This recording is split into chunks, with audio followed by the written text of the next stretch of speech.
Welcome to You're Not Crazy, It's Perimenopause. If you're a woman over 40 and feeling more anxious, not sleeping well, or disconnected from your body, this podcast is for you. I'm your host, Jenny Smith, functional medicine health coach, here to help you understand what the heck is happening in perimenopause. Each week, we're diving into real-life conversations about how our changing hormones impact anxiety, sleep, and stress, and I'll share simple strategies to help you feel normal again. So grab a cup of tea or beverage of choice, get comfy, and let's dive in. Hello.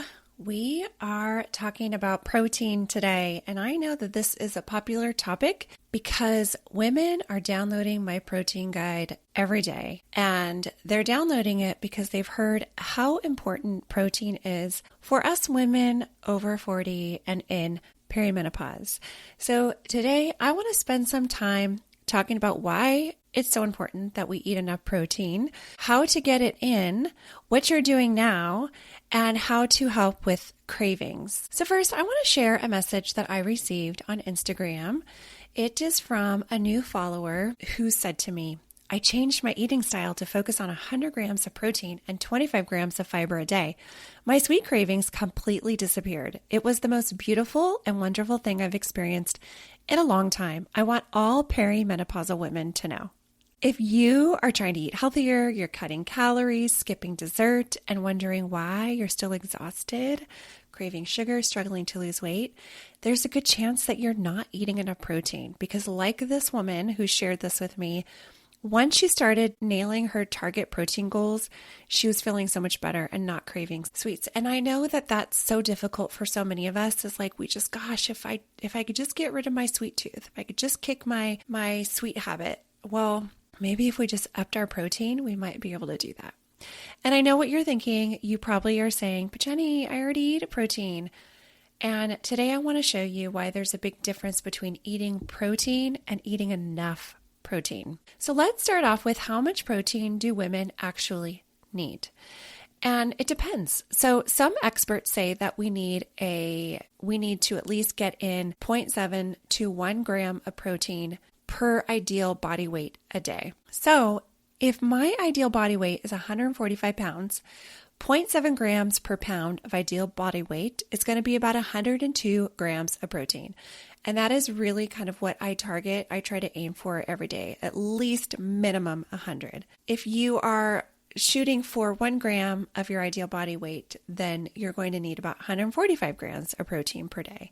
You might be thinking, let's say that your ideal body weight is 160 pounds. You're like 160 grams. You don't need to start off, you don't have to get that target every day if it feels like too much. Just at least get the minimum. And ideally, that's why we always recommend about 30 grams per meal. So let me give you an example of what women are eating and they think they're getting enough protein. Some women are eating 2 eggs and 1 breakfast sausage link. One of my clients was doing that. She's like, I am so hungry all the time, but I'm eating enough protein. And I said, girl, you got to bump it up because it's only about 18 to 20 grams per meal. So 1 egg is about 6 grams of protein. So if you have 2 and just 2 eggs and toast, you're only getting 12 grams of protein. So that's why I like to mix my eggs with some sausage or even some chicken, just trying to get enough protein at breakfast. You might be having a banana and 2 tablespoons of peanut butter. That's only 8 grams of protein. Or maybe flavored Greek yogurt, the single serve kind, and you're getting about 12 to 15. It really depends on the brand, but some are as low as 10 grams of protein. 1 slice of toast with peanut butter, that's about 10 to 11 grams of protein. 1 cup cooked oatmeal and let's say some chopped nuts, that's about 7 to 8 grams of protein. So 1 cup of oatmeal is about 6 grams. And then the nuts, it just depends, about 1 to 2 grams. So it's not a lot. And oatmeal is one of those breakfasts that a lot of doctors will tell diabetic patients to, eat for your blood sugar and, eat for heart health. And you're just essentially not getting enough of the macronutrients and then you're starving. And, maybe your blood sugar crashes and you're feeling cranky and irritable. So you really got to pay attention to the protein that you're getting, the amount that you're getting. So Again, just paying attention, looking at the food sources and how much you're getting. There's a big difference between getting some protein and eating enough. And this is why you might be thinking, well, it's not keeping me full. I'm hungry an hour later. I'm still craving sugar. It's probably because you're not getting enough. So right now, the recommended dietary allowance recommends that we get 0.8 grams of protein per kilogram of body weight. So that's about 0.36 grams of protein per pound of body weight. So for example, a woman who weighs 150 would need about 54 grams of protein per day. That's not a lot. So it wasn't designed for optimal health. The RDA, the recommended dietary allowance, is to help prevent deficiency. So ideally, we want to work towards 30 grams of protein per meal. So why is protein so important after 40? Protein is the building block for muscles, our bones, which are super, super special for us as we get to perimenopause and we start to age. We are at more risk for osteoporosis and we're losing our bone health. And so protein really helps with maintaining our bones and making sure that we're not dealing with any more bone loss. It's good for our skin, hair, nails, our hormones, neurotransmitters in our brain, our immune system. Your body is literally built from protein, and protein is an essential nutrient. So what that means is our body doesn't make it. We have to eat it. Like we have to find the source of the protein to get it to be able to take care of us in those ways that I had mentioned with our body. Muscle is your metabolism. So when we begin to lose muscle as we age, that leads to slower metabolism. That leads to more insulin resistance, increased inflammation. We might not be as strong. It's harder for us to lose weight when we lose muscle, and we're at greater risk for chronic diseases. So when women are drastically cutting calories because they're frustrated because they have menobelly, which is, drop of estrogen. We start to develop fat around our midsection. So women are like, oh my gosh, I haven't done anything different and I'm gaining weight, so I better cut calories. And as you cut calories, you often lose muscle along with the fat. And when you lose muscle, that means your metabolism slows down, making it even harder for you to lose weight. So it's really important that we maintain muscle mass, and we do that with making sure that we are getting enough protein. Protein also helps with craving control. It is the most satisfying macronutrient. Protein helps lower ghrelin, which is our hunger hormone. And I talked about this in the previous podcast episode about how to help us, how can we stop sugar cravings? And so when you're eating enough protein, your ghrelin hunger hormone lowers, so you're not as hungry. And it also increases the PYY hormone, which is the fullness hormone. And that's the PYY sends a message to your brain that you've eaten enough, helping you stay satisfied longer, making you not wanting to overeat and not want to snack as much because you've had enough of that protein. It's stimulated to say, hey, I'm full. And this is why people like who I mentioned those breakfasts earlier, oatmeal and some nuts. This is why you crave sweets after a meal, or this is why you're so much hungrier afterwards. So let's just say like for dinner, you have a bowl of pasta versus chicken, vegetables, and potatoes. The protein tells your brain, I'm satisfied. And protein also has a thermic effect. So your body actually burns more calories digesting protein than it does carbs and fat, which is another wonderful reason why we should be eating more protein.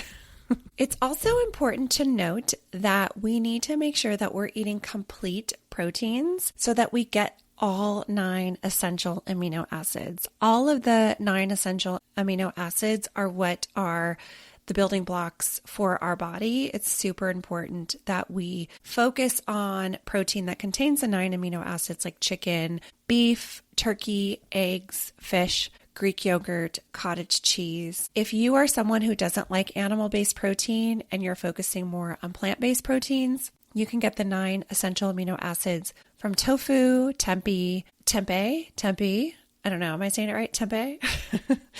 Edamame, and hemp seeds. So one of the amino acids is leucine, and leucine helps trigger muscle protein synthesis. So basically that's the process of building and maintaining muscle.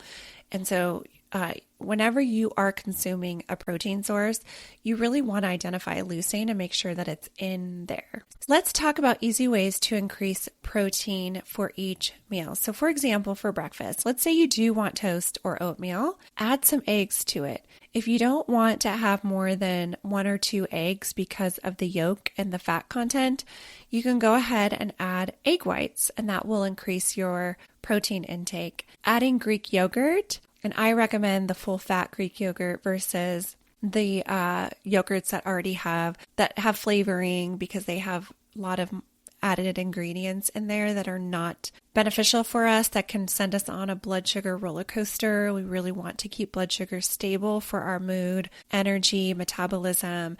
So I always recommend adding your own sweetener to Greek yogurts, like strawberries, blueberries. You can even add a little bit of honey, maple syrup.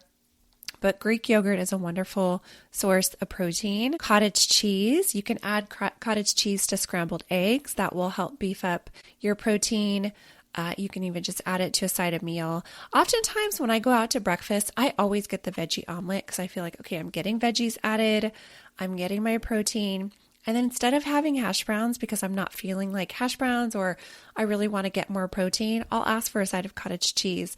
A lot of restaurants will have cottage cheese on the menu. Also, you can add a protein smoothie to your breakfast and add a good quality protein powder.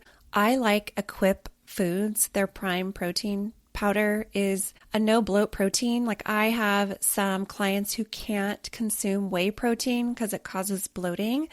But Equip Foods is free from any dairy or dairy alternatives that many people contribute to gut inflammation or discomfort in the gut. They are a grass-fed beef protein powder. They have tons of flavors. I like their chocolate one, and I add that to my smoothies. I add it to my yogurts just to bump up my protein.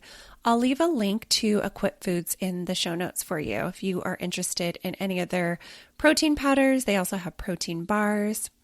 Let's move on to lunch.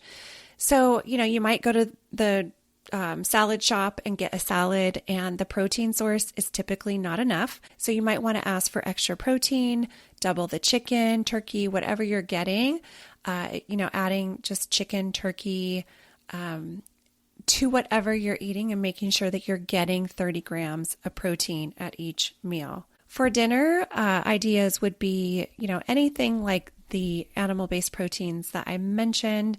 You can also add other sources like edamame, hemp seeds. There's pastas now that they make. Kaizen makes a protein pasta out of lupini bean.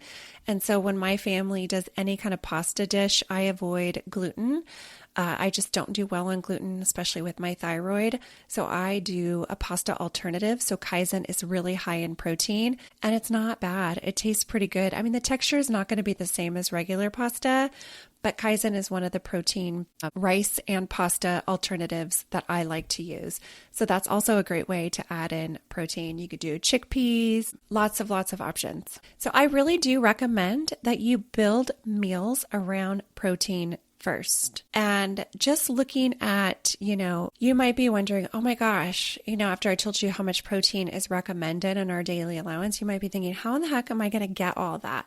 Don't try to do it all at once. That is like a recipe for a disaster. And when we try to do all the things, it can overwhelm us, and we end up going like, just forget it. I can't do it. Start with one meal a day. I recommend your first meal of the day, making sure that you get enough protein. Eating enough protein is going to help you with everything that we talked about, your body, especially as you're going into perimenopause, especially after 40, when you are at risk of losing muscle, when you're at risk of losing bones and dealing with osteoporosis, and, God forbid you have a fall. We've got to make sure that we are feeding our body with the building blocks that it needs to keep us healthy, keep us strong, so that we live a good, long, quality life. And starting off with just one meal a day, make that your goal. Just try to add more protein at your breakfast. That's it. Do that until that's like easy for you. Then move on to lunch or dinner, whatever you prefer. Just really doing the best that you can to try to add in more protein. minimum of 30 grams. So if you have 3 meals a day, minimum of 30 grams, that's going to give you 90 grams of protein. Most women need a minimum of 100. So you can throw in some beef sticks, you can throw in some hard-boiled eggs, any protein source that you need to make sure that you're getting extra protein. So as I had mentioned, I have my protein guide. If you download the guide, I show you how much is in there. When you download the protein guide, I show you simple ways to increase protein and give you meal ideas, high protein snack ideas, anything that's going to help you. I give you a visual of a sample meal of what 30 grams of protein looks like.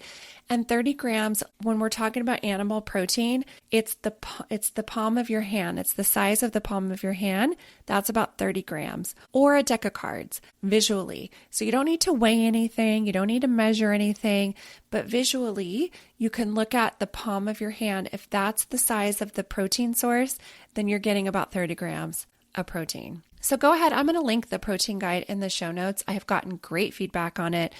A lot of women are downloading it because they've heard protein's important. We need to eat more protein.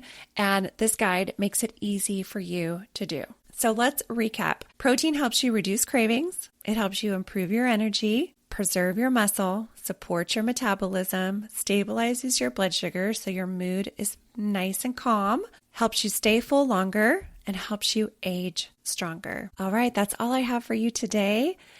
I know that protein is a hot topic, and hopefully now you have a better understanding of why and why it's so important and why you need to be eating enough of it. If you have any questions about what I went over today, you can always message me. You can find me on Instagram at JennyAZ_simple, or you can email me at health@jensmith.coach. Those links are in the show notes. And if you're loving this podcast and finding it helpful, it would mean so much to me if you could leave a rating and review. This helps the information get out to more women who need the support. Also, share it with a friend who might need to hear this information as well. Thank you so much for being here, and I will see you next week.